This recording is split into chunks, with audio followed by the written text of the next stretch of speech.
What were they then? Terrorists? They loomed threateningly. Protesters. That's what I thought to at first. So this film is wild from start to finish. I'm so curious, after you read the script, what was the most burning question that you had for the directors?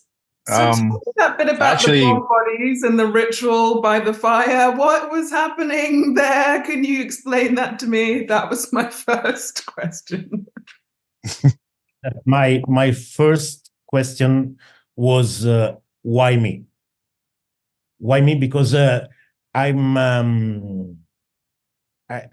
director in this moment, and it was 10 years that I didn't act, and so the first question you can ask to Guy was why me. I can show you other 20 actors in Italy that can make this role better than me, but Guy was so convinced.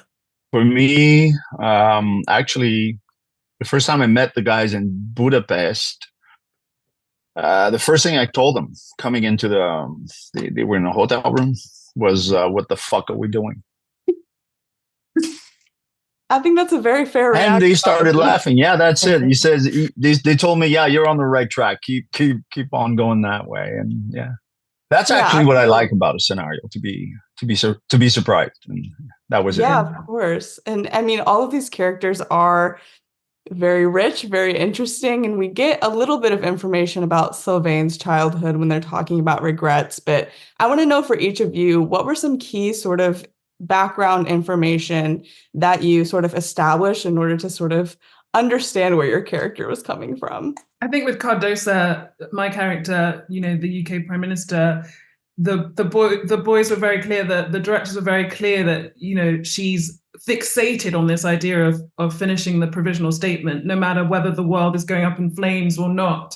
And I feel like that was a real key to the character, that somehow this workaholic, this sense of being a high achiever, and this sense that, in a way she could hide behind, there you are, hide behind this idea of who she should be in the world, even when the truth is saying that, everything is in chaos, was something that I liked playing with. Is that something that politicians and world leaders have to constantly present, an idea that they know and they have the answers? And I think that was a key for me. Yeah, absolutely.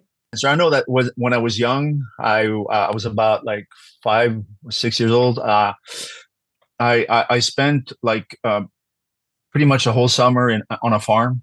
They were taking me, my mother and father and all the other left. And there was this cow that was about to give birth. And I was going every day to watch when it's going to happen. She was in the field. And one day I couldn't find her. And I walked in the field and I found her baby in a swamp. And he was drowning. And I saved the baby. So that's my heroic part of the the character. I do too. I've never heard that story before. That's incredible. That's the heroic side of Maxime. That's very. You didn't eat the cow. You didn't eat. You didn't eat. No, I love that. And speaking of sort of heroic moments, I really love the end of this movie where Maxime pastes all of these big ideas together on this big sort of triumphant speech that he gives on the balcony as the world sort of burns. So Roy, I want to know, what can you say about shooting that particular scene? Well, that was probably one of the most demanding things I've ever had to do as an actor. Just by the fact that it ends the movie and it's really well written.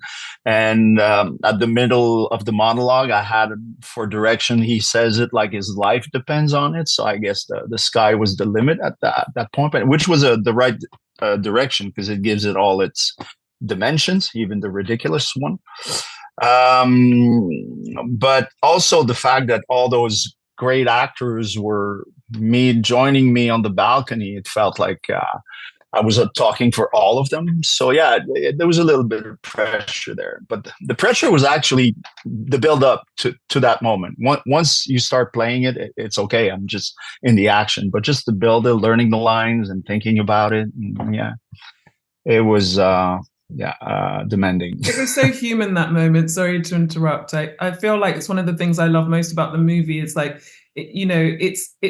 yes, it could be seen as like farce or political satire or something, but we really treated all the characters with a lot of respect and empathy and, heart, and approached everything as these people trying to do the very best that they possibly could.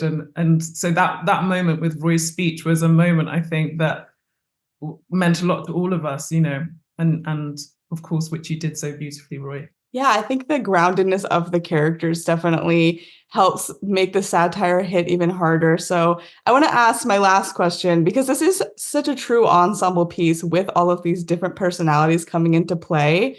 If you could play any other character besides your own, who would you most like to sink your teeth into?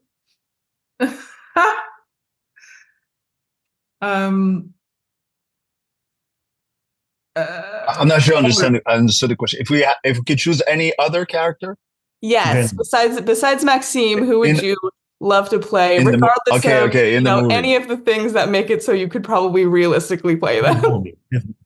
I would have loved to play Rolando's part. I was going to say the same thing. I want to play Antonio.